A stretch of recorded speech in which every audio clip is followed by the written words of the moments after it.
எல்லாருக்கும் ரொம்ப ரொம்ப தேங்க்ஸ். நீங்க எல்லாரும் சப்போர்ட் பண்ணதுனால தான் யூடியூப்ல என்னால சில்வர் ப்ளே பட்டன் வந்து வாங்க முடிஞ்சது. அது மட்டும் இல்லாம டீச்சர்ஸ் டே அதுமா யூடியூப்ல இருந்து இன்னைக்கு இந்த அவார்ட் நான் ரிசீவ் பண்ணியிருக்கேன். எனக்கு ரொம்ப ரொம்ப ரொம்ப சந்தோஷமா இருக்கு. ஆசிரியர்கள் எல்லாருக்கும் என் இனிய ஆசிரியர் தின நல்வாழ்த்துக்கள். ஆசிரியர் சமூகத்துக்கு சக ஆசிரியரா நான் ஒரு சின்ன வேண்டுகோள் வைக்கிறேன். நானும் ஸ்கூல்ஸ்ல ஒர்க் பண்ணியிருக்கேன். டீச்சர்ஸுடைய ஒர்க் பர்டன் என்னன்றது எனக்கு நல்லாவே தெரியும். ஸ்டூடெண்ட்ஸ் நிறைய பேர் வந்து என்கிட்ட வந்து சொல்லியிருக்காங்க என்னன்னா, டீச்சர்ஸ் வந்து போர்ஷன் கம்ப்ளீட் பண்ணோன்னு ரொம்ப ஃபாஸ்டா நடத்துறாங்க. அது மட்டும் இல்லாம அவங்க சம்ஸ் போடும் போதே வந்து நீங்க காப்பி பண்ணிக்கோங்க அப்படின்ட்டு சொல்றாங்க. அதனால அந்த சம் வந்து புரியல அப்படின்ட்டு சொல்றாங்க. அது மட்டும் இல்லாம அவங்க சீக்கிரமா போட்டு முடிச்சுட்டு அழிச்சிடுறாங்க. அதனால சம் போடும் போதே நாங்க காப்பி பண்ண வேண்டியதா இருக்கு. அதனால நாங்க சம்ஸ் ஒழுங்கா கவனிக்கிறது இல்லை அப்படின்னு சொல்றாங்க.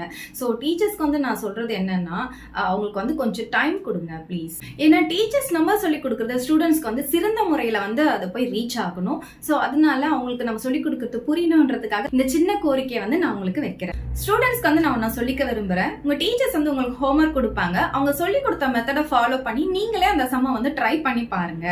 எடுத்த உடனே யூடியூப்ல அந்த சம்மை வந்து சர்ச் பண்ணி பார்த்துட்டு அதுல என்ன போட்டிருக்காங்களோ அப்படியே காப்பி பண்ணிட்டு போறதுனால சுயமா சிந்திக்கிற திறனே வந்து உங்களுக்கு இல்லாம போயிடும். அது மட்டும் இல்லாம நீங்க எக்ஸாம் டைம்ல மொத்தமா சேர்த்து உட்காந்து பாக்குற மாதிரி ஆயிடும். அதனால உங்களுக்கு ஒண்ணுமே புரியாம போயிடும். சோ அதனால நீங்க என்ன பண்ணணும்னா, அவங்க கொடுக்குற சம டெய்லி நீங்களே வந்து அவங்க சொல்லி கொடுக்குற மாடலை வச்சு நீங்களே போட்டு பாருங்க. ஆன்சர் வரல, இல்ல எனக்கு சுத்தமா அந்த சம புரியல அப்படின்ற பட்சத்துல மட்டும் வந்து நீங்க யூடியூப்ல சர்ச் பண்ணி பார்க்கலாம். அந்த சம அது கூட நீங்க வந்து பார்த்து காப்பி பண்ணாதீங்க, பார்த்து நல்லா புரிஞ்சுக்கிட்டு அப்புறம் பார்க்காம போட்டு பாருங்க.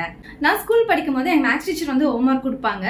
அந்த சம் வந்து நான் போட்டு பார்ப்பேன். அந்த சம் மட்டும் வரலன்னு வச்சுக்கோங்களேன், மண்டை பிச்சுக்கிட்டு அந்த சம் ஆன்சர் வர வரைக்கும் விட மாட்டேன். பேக் ஆன்சர் வர வரைக்கும் போட்டு போட்டு பார்ப்பேன். இன்கேஸ் அது ஆன்சரே வரலன்னா மறுநாள் எங்க மிஸ் கிட்ட போயிட்டு சம் எப்படி போடணும் அப்படின்னு சொல்லி நான் கேட்பேன். சோ நீங்களும் வந்து கேட்கலாம், சுத்தமா புரியல தெரியல அந்த சம் எப்படி போடணும் அப்படின்ற பட்சத்துல மட்டும் நீங்க யூடியூப்ல வந்து இந்த சம்ம சர்ச் பண்ணி பாருங்க.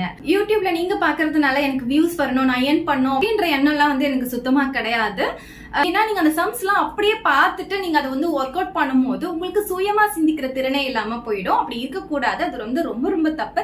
ஏன்னா நீங்க தான் வந்து வருங்கால தூண்கள். அப்புறம் நீங்க சம்ஸ் வந்து நிறைய ஒர்க் அவுட் பண்ணி பார்க்கணும். பார்த்துட்டே இருந்தோம்னா நமக்கு தெரியாது. சம் வந்து ஒர்க் அவுட் பண்ணும்போது தான் அதுல நம்ம என்ன மிஸ்டேக் பண்றோம் அப்படின்றது நம்மளால ஃபைண்ட் அவுட் பண்ண முடியும். அதனால நிறைய தடவை நீங்க எல்லா சம்ஸையும் வந்து போட்டு போட்டு போட்டு பாருங்க. தேங்க்யூ.